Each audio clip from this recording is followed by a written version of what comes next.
Assalamualaikum warahmatullahi ta'ala wabarakatuh. Salam ceria semua murid-murid pada hari ini ya. Kita sambung lagi belajar Bahasa Melayu tahun 2. Okey, Bahasa Melayu tahun 2 untuk hari ini, hari Rabu. Mari kita belajar sama-sama.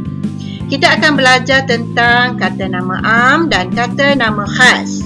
Okey, kata nama am kita dah belajar sebelum ni, tetapi cikgu akan buat sedikit ulang kaji ya murid-murid.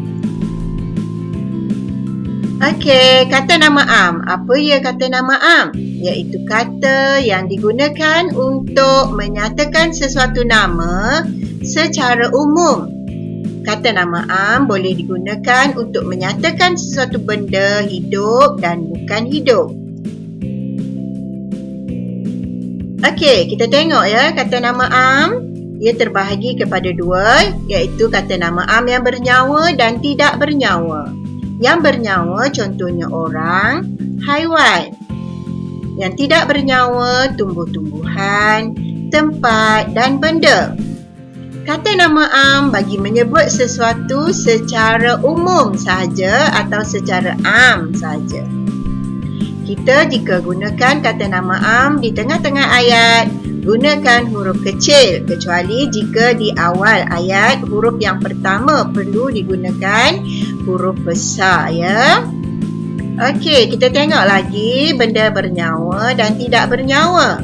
Contohnya orang, haiwan, tumbuh-tumbuhan, tempat, benda. Kita bagi contoh ya. Okey, contoh haiwan, itik untuk manusia atau bernyawa ya untuk orang. Kerani, pekebun, cikgu. Itu kata nama am ya, kita gunakan huruf kecil saja.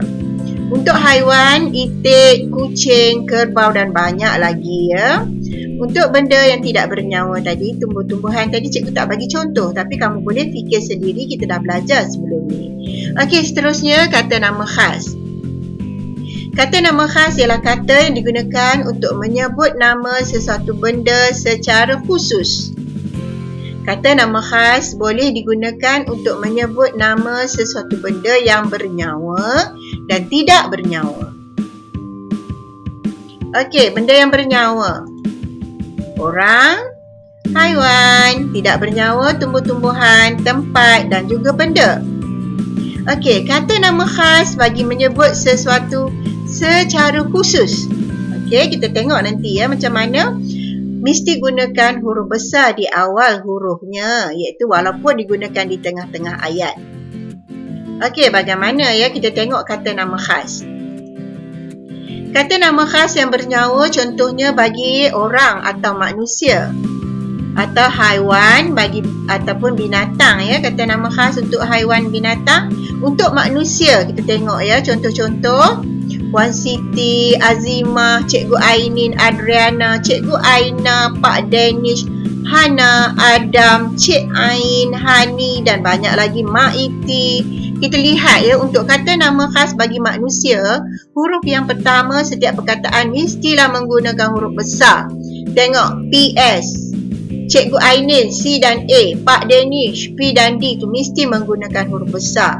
Bagaimana pula dengan nama haiwan atau binatang? Kita namakan haiwan kita ya, haiwan peliharaan ataupun cerita-cerita dahulu kala cerita Pak Belang. Kita panggil Pak Belang itu untuk harimau ya, itu nama khas dia Pak Belang. Cici, si comel, sang rangka untuk buaya, kuki, kakak. Kita nama haiwan peliharaan kita namakan ya. Parsi, si tompok. Okey ya, seterusnya tidak bernyawa nama tempat. Nama tempat juga perlu menggunakan huruf besar dia kata nama khas ya. Kedah, Kota Samarahan, Kuching, Lapangan Terbang Antarabangsa Kuala Lumpur, Ipoh, Sarawak, itu semua kata nama khas ya. Okey, kita tengok lagi yang tidak bernyawa pula. Contohnya judul buku, tajuk buku, Sayang Disayang, Cerita Pak Pandil, Si Comel yang Cerdik, Akal Si Kancil, Rumah Kecil Tiang Seribu. Mengapa si comel yang cerdik itu Y itu huruf kecil? Sebab Y atau yang ialah kata sendi atau kata hubung. Begitu juga dengan D. D itu kata sendi. Jadi tidak perlu menggunakan huruf besar. Nanti kita akan belajar lagi ya tentang kata sendi pula. Ya. Hari ini kita tumpukan dulu kepada kata nama khas. Okey, lagi benda tidak bernyawa. Nama bangunan ya, KLCC, Bangunan Sultan Abdul Samad, Kompleks Islam Ipoh, Kedai Haiwan Comel, menggunakan huruf besar. Okey, yang tidak bernyawa pula, contoh benda. Jenama telefon, kasut, jenama kereta, jenama jam, printer, kasut dan sebagainya. Contoh Samsung, Adidas, Pero 2, Beza, Ferrari, Rolex, Canon, Bata. Ini semua ialah kata nama khas untuk benda atau jenama yang khas sahaja ya. Khas untuk Samsung je, khas untuk Adidas saja kita perlu gunakan huruf besar. Begitu juga dengan alfaz. Baik, itu saja ya hari ini. Cikgu terus akan meminta kamu buat latihan ya. Jangan lupa tulis hari, nama dan tarikh. Hari ini kita ada 3 latihan. Latihan 1, senaraikan kata nama khas yang terdapat dalam grafik. Kamu lihat buku aktiviti jilid 1, muka surat 14. Ya, siapkan latihan itu. Kemudian latihan 2, bina ayat menggunakan kata nama khas yang betul. Ada 5 ayat yang perlu kamu bina hari ini untuk kata nama khas. Untuk latihan yang ketiga, jangan lupa juga tulis hari, nama dan tarikh. Okey, latihan yang ketiga, bina ayat menggunakan kata nama am yang berikut, iaitu kuda, padang, kedai, adik dan buku ya. Bina ayat menggunakan kata nama am ya. Dalam buku aktiviti bina ayat, buku tulis bina ayat, buat ayat ini dalam buku tulis bina ayat, buku yang kecil ya yang kamu dah pernah gunakan sebelum ini. Okey, cikgu rasa itu saja untuk hari ini. Selamat belajar murid-murid. Terima kasih kerana menonton video cikgu dari mula hingga akhir.